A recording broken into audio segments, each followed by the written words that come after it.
Today we're driving the 2024 Ford Lightning. This is of course a Lariat trim. Before we get out on the road on Ocean Boulevard here, let's take a look at the exterior and go over things such as the frunk, the bed, and some of the other nuanced features in this F-150 Lightning.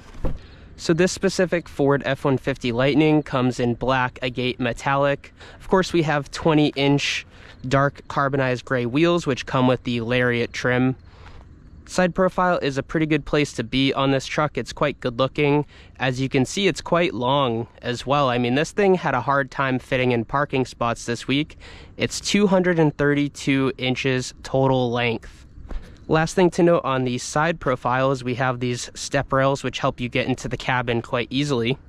Some Lightning badging on the rear quarter panel here, which looks pretty good. Some blue trim around that dark black. And then back here on my key fob, I can open the truck bed with the touch of a button. And we also have this tonneau cover, which is an option. It's about $2,000. It'll run you back, but honestly, it's well worth it because people can't just cut this open like the softer ones. And then of course, it'll roll back by pressing this button here. Down here, we also have a step to get in the truck, which is quite helpful if you're trying to load things in and out of it. And then of course they also had a ruler built in to the tailgate. And then if I want to put this back up, just press two buttons on my key fob. There's also a button on the hatch itself. And then in your settings, you can actually make it so it's just manual. You don't have to press a button to open it. It'll just be, fully non-powered. And then here in your frunk is also automatic. Of course, it's gonna take a second to open, but I got some stuff stored in here. And then we also have our 9.6 kilowatt hour onboard power, which is, the maximum amount you can get, and it's actually an option, so keep that in mind. And there's also a setting in the infotainment center which activates this power. Of course, you have to have the truck running unless you check the setting to have it so it's on while it's not running. So sitting behind myself in these back seats, you just have tons and tons of room. Of course, the F-150 Lightning only comes in a full-size cab, which you can see here. We have heated seats, we have a 12-volt here, some more outlets down here, which is great. We just have tons and tons of power in this truck. So before we get out on the road, let's just talk about this infotainment system a little bit. So of course we have wireless Apple CarPlay and Android Auto. At this waffle at the top here, you can see things such as your Pro Power on board, which I talked about a little bit before. Of course, here you can activate your frunk and your tailgate for power. And then if you scroll down here, you can have this keep on when vehicle is off, which this restarts after you fully power cycle the vehicle, just to make sure that that option is then turned off, just because you don't want those outlets always active when your car is parked. Say you park it for a week and you come back and you realize you don't have any battery left.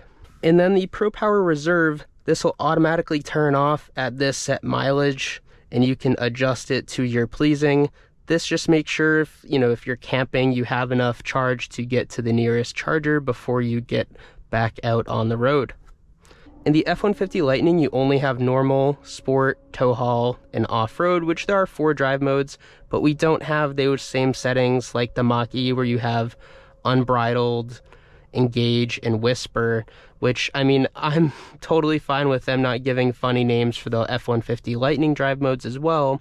But as you can note here, we have one pedal drive, a locking diff, and then auto hold, which when you come to a complete stop, if you have that on, it won't go until you activate the throttle once again.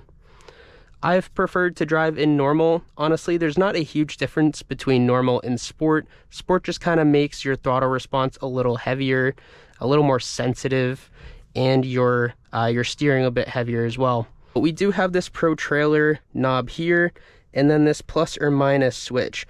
So this down here, this slider, if you press this in, that's actually your trailer brake, so that's why it showed up there.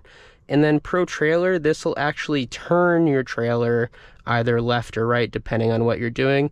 Pretty good for parking lots if you're trying to navigate the trailer. On here you have 2 little lights which activate on your mirrors. You have a front button and a truck bed button, and then our headlights and stuff are down here. We also have adjustments for our pedals. We can move them in and out, which is pretty cool. And then on our gauge cluster here, we have a menu. Has a lot more customizability than my Mach-E does. You know, our gauge cluster and the Mach-Es don't really do anything. So it's nice to have, like my view, you can customize things such as like the comm screen, which is nothing, trip 1, trip 2, tire pressure, and you can add more screens to your view, you know, just by going down and selecting those there. My favorite thing to put on is actually power distribution. It's kind of an interesting feature, which shows you how much power you're inputting to both motors, one in the front, one in the back. Of course, this is all-wheel drive. Anyways, let's get this Lightning out on the road. Of course, we have a 131 kilowatt hour battery, 580 horsepower, 775 pound-feet of torque to 2 electric motors.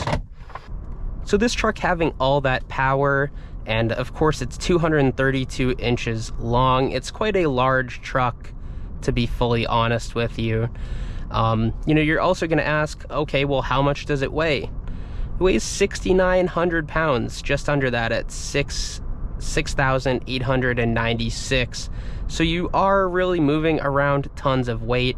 And then when you start adding passengers, payload, and of course if you're towing too, which this has the max tow trailer package, which you know, comes standard in the Lariats, that is a 10,000 pound max towing capacity. 1,000 pounds you can add to the truck bed, so you can really move just tons and tons of weight with these electric motors. So I've spent the week with this F-150 Lightning, and my first impression of it as far as the interior and my impression now is pretty much the same. It's just so luxurious in here.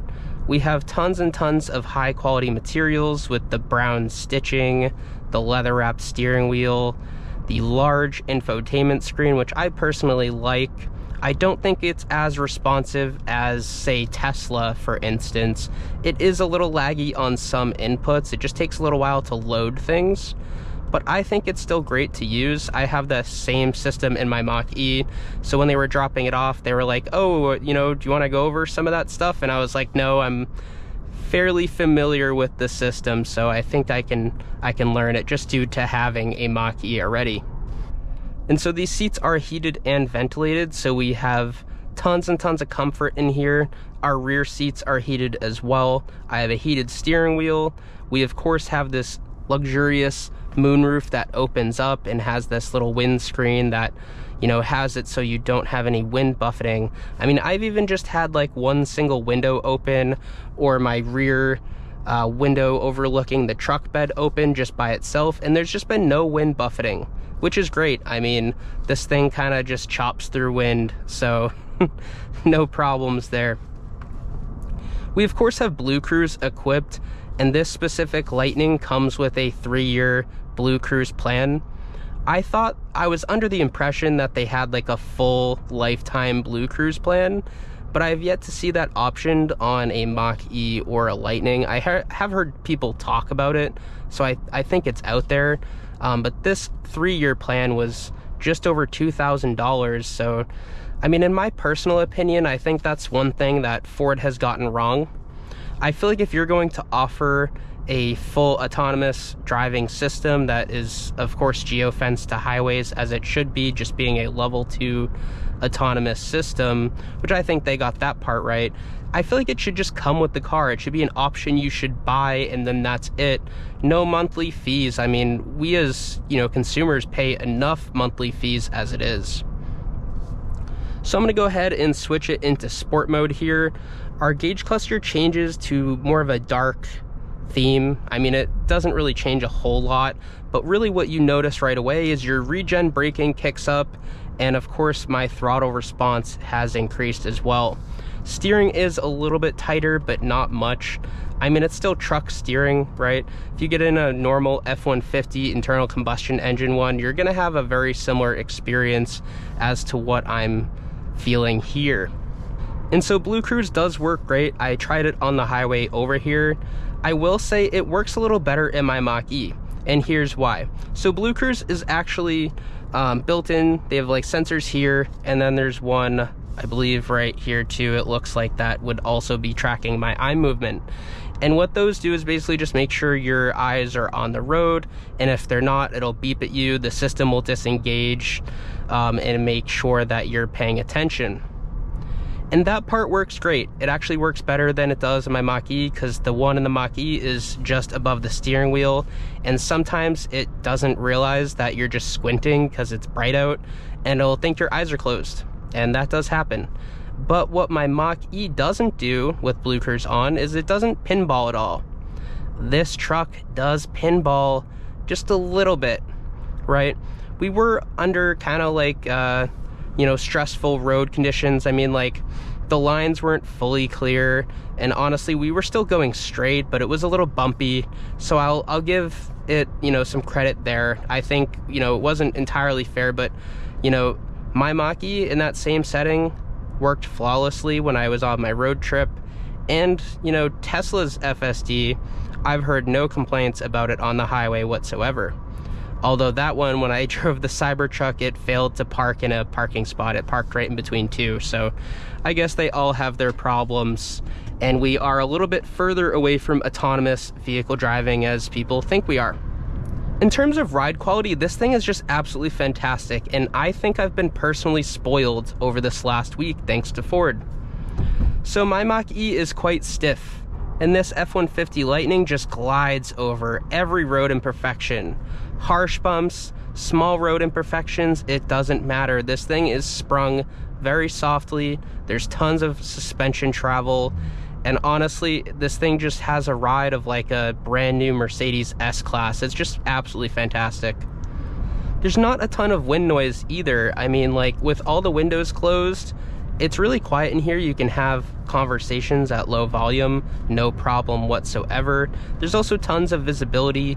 Even our C-pillar, which, you know, overlooks that truck bed, there's not a ton of obstruction of view there, and we have these gigantic mirrors with blind spot monitoring.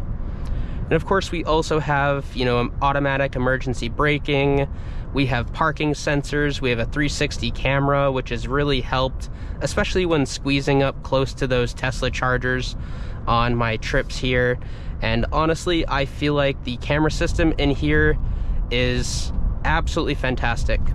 One thing that bothers me a little bit on it is when you are pulling out of a spot or pulling into a spot and you want to throw on that camera, the second you come to a complete stop or switch it into reverse and then start going again, that camera will just automatically go away, and you don't have like that full 360 view a lot of the times when it would be nice.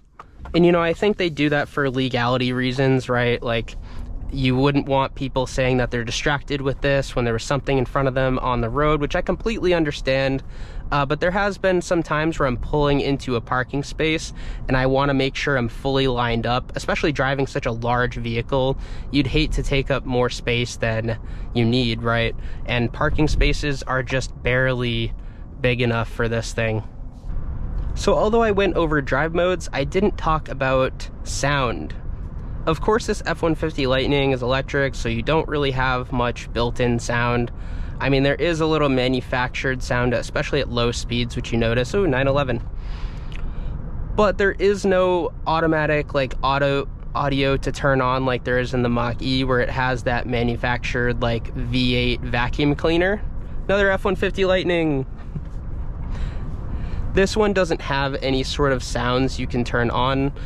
Honestly, I've heard that not a lot of people use it. I did like a poll on one of those Mach-E groups, and basically no one said that they use it. So I mean, it is what it is. I feel like it's more of like a party trick with electric vehicles where you're like, oh look, I can make some sort of funky sound. And I just don't think a lot of people use it, but it would be nice to have. I personally don't blame Ford for not including one.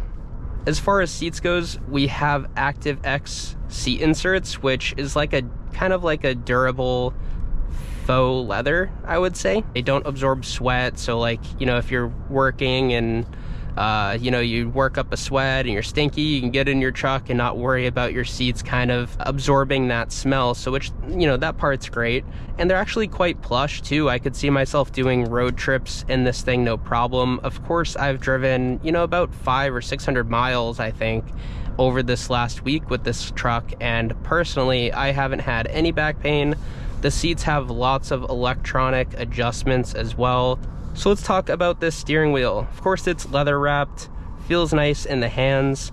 We have buttons basically all over it. We have a call button, skip track. We have our menus for our gauge cluster on the right hand side, and then the left hand side is of course our Blue Cruise and adaptive cruise control as well.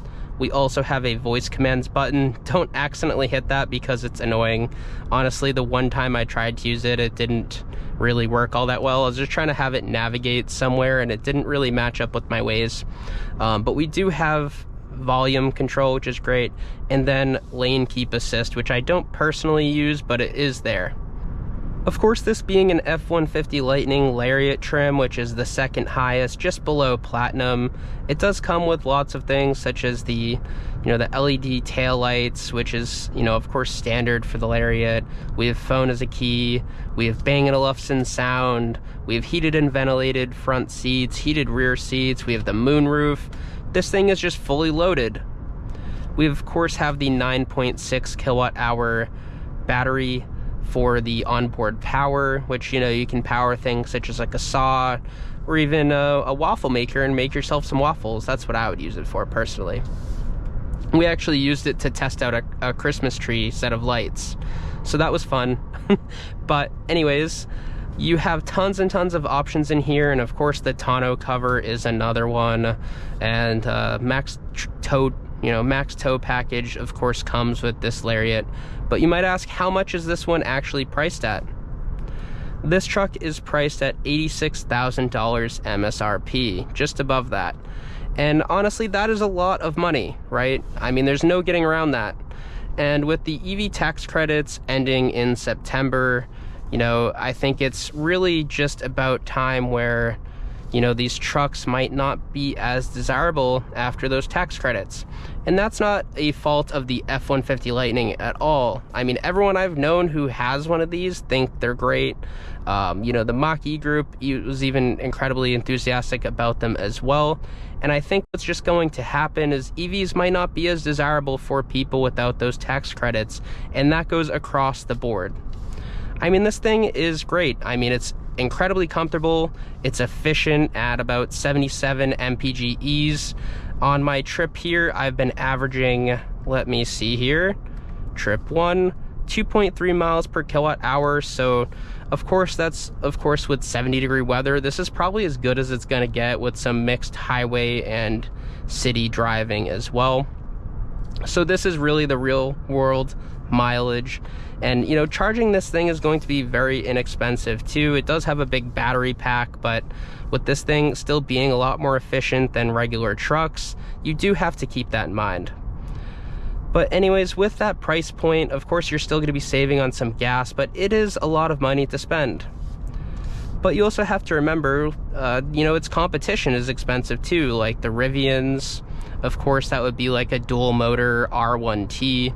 There's the Chevy Silverado, which does have a higher range, as well as the Rivian, but they don't have the pro onboard power that this thing has. And I think overall this is going to be the most like tradesman friendly truck out there. And actually I've seen a lot just around New Hampshire that are used for that. But my final thoughts are, you know, the F-150 Lightning is a very capable truck. I mean, there's power all over this thing. It has tons and tons of room. I do feel like it's a little big to maneuver around parking lots and in tight spaces. So if you live in a city, this is definitely not going to be the truck for you. Maybe opt for the Maverick, or, you know, of course they're coming out with an electric pickup truck, but we're probably a couple years away from that still. Anyways, thank you all for watching this F-150 Lightning review. Thank you to Ford for lending me this truck for a week. I do have some additional content coming out on this truck, so keep in mind of that. Stay tuned for that, and thank you all again for watching. Don't forget to like, don't forget to subscribe, and I'll see you all next time. Bye-bye.